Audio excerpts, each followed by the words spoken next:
नमस्कार मित्रांनो, आज जर आपण FIDIची ॲक्टिव्हिटी बघितली तर आपल्याला काय दिसतं.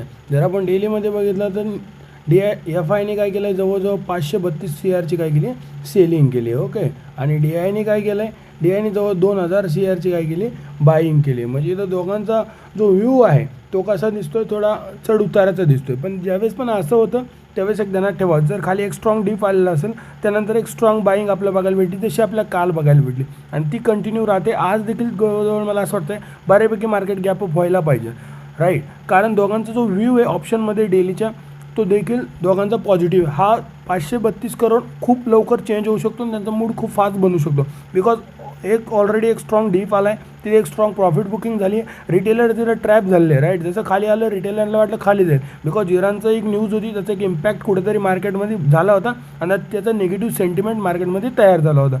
सो राईट, तिथे एक व्यवस्थित सपोर्ट घेतला आणि सपोर्ट घेतल्यानंतर एकदम स्ट्रॉंग, राईट, इंगल्फिंग कॅन्डलद्वारे एक स्ट्रॉंग बाईंग आपल्याला बघायला भेटली, राईट. पण जोपर्यंत रिटेलर एक्झिट होत नाही तोपर्यंत मार्केट व्यवस्थित अप साईडला जाईल. अप साईडला गेल्यावर थोडंसं मॅन्युप्लेट करेल मला असं वाटतं आणि त्यानंतर परत एकदा डिप येईल, राईट. खालचे ऑर्डर ब्लॉक फील होतील आणि त्यानंतर वन साईड खूप चांगली आपल्याला रॅली कुठंतरी मला असं वाटतं बघायला भेटू शकते, राईट. आता हे झालं डेलीचं. आपण जर हेच जर मंथली बघितलं तर काय दिसतंय, मंथली जर बघितलं तर FIचा आणि DIचा दोघांचा व्ह्यू कसा आहे, दोघांचा व्ह्यू जो आहे तो पॉझिटिव्ह आहे. म्हणजे FIने जी होल्डिंग केली आहे ती जवळजवळ 1969 CRची बाईंग केली आणि DIने 9245 करोडची काय केली बाईंग केली. म्हणजे दोघांचा जो व्ह्यू आहे तो कुठेतरी पॉझिटिव्ह आपल्याला बघायला भेटतोय, राईट. आता यानंतर जर बघितलं आपण आपली गिफ्ट निफ्टी, तर तेही बघूया. गिफ्ट निफ्टीमध्ये काय चालू आहे ते बघूया.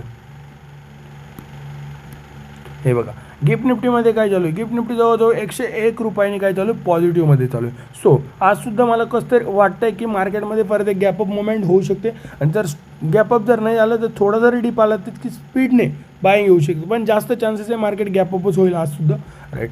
जर आपण US मार्केट बघितलं, डाऊ जोन्स बघितलं कुठंतरी कन्सोलिडेट करते, राईट. S&P 500 बघितलं ते सुद्धा कुठंतरी कन्सोलिडेट करते. नॅसडॅक कुठंतरी एकदम स्ट्रॉंग बाईंगला आपल्याला बघायला भेटते, जवळजवळ 1.5% प्रॉफिटमध्ये नॅसडॅक आहे, राईट. त्यानंतर जर बघितलं थोडं खाली आले युरोपियन मार्केटचा एवढा इम्पॅक्ट होत नाही, बट युरोपियन मार्केटसुद्धा कन्सोलिडेट करताना दिसतं. FTSE, राईट, कॅकसुद्धा कुठंतरी कन्सोलिडेट करताना दिसते, पण डॅक्स एकदम स्ट्रॉंग मुवमेंटमध्ये आहे, राईट.